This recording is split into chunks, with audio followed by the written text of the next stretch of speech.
Hi guys. It's Memorial Day weekend and that's usually not a good time for me. In fact, no holidays are good times for me anymore.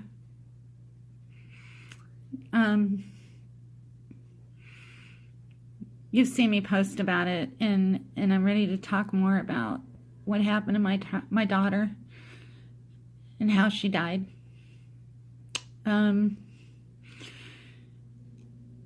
Tiffany was, she was everything. We all have a mission. We all have something that we're really good at. And for me, my best job was just being her mom. I have 3 children. I have 2 sons and a daughter. And everything I did was always centered around my kids. What they needed, what they wanted, what was good for them, what wasn't. My whole life I took care of them and I protected them. I kept them safe. The whole time never realizing that while I was doing my job, the people that we elect, they weren't doing theirs.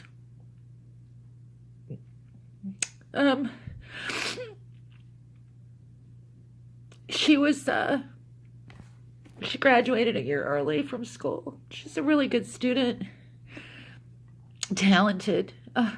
She could sing ever since she was a baby.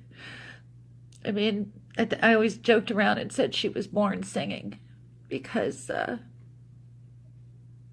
was when she was her happiest, was when she was singing.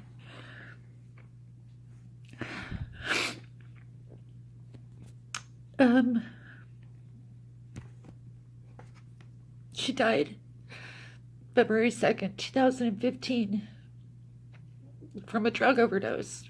Now, if you had told me that would have been her end, I would have looked at you and I would have laughed because not my girl. Never, not my girl. But that's not what happened.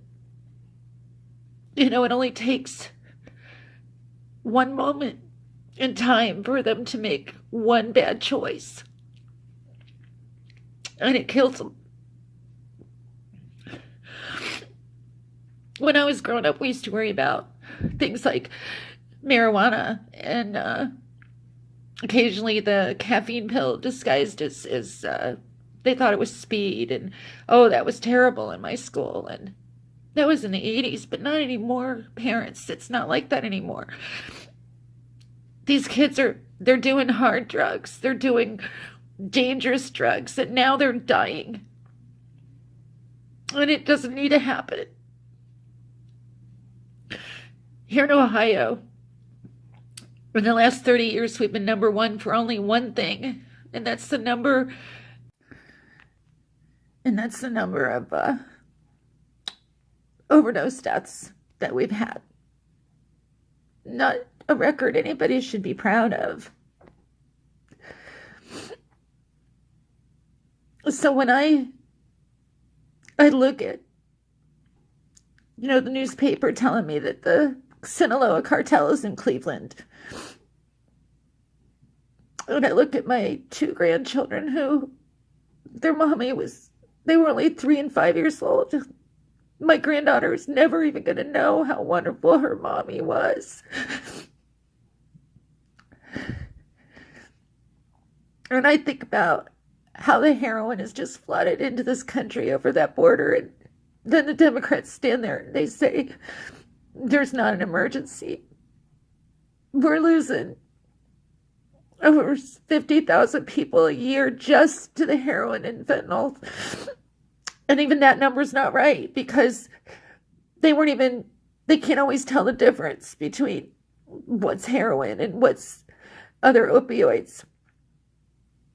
They call it an opioid epidemic. They say, oh, these prescriptions, these doctors, but they aren't the ones that are killing our children.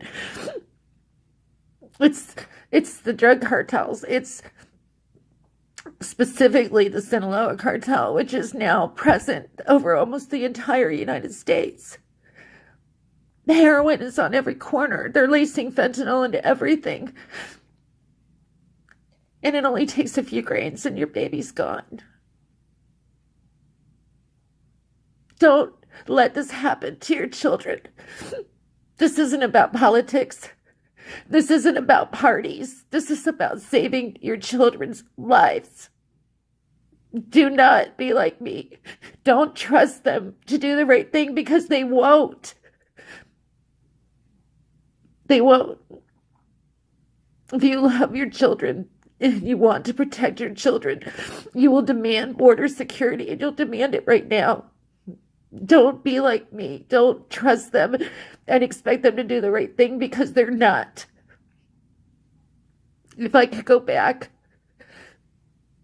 I would stand there on that border myself, and I would push back everyone coming across until they checked them out. But I can't do that. The animals who took my baby will never be prosecuted. There'll never be justice for her. All we have left now is the heartache of living without her. And I don't want to see any other parent have to do that. There's enough suffering in this country without adding more. I do. I feel for the people in Central America. I do. But we need to help them where they live. We can't let these criminal gangs in our country, we just can't. We have too much to lose. You have too much to lose. And your children are worth more than all the money in the world. So don't let them tell you that it's about money.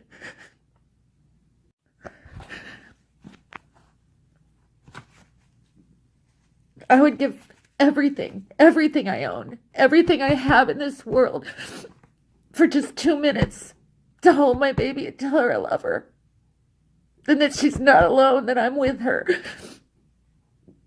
Don't be like me. Don't spend every holiday at the cemetery. Don't let them take your children from you too. We're just losing too many, and it's not right.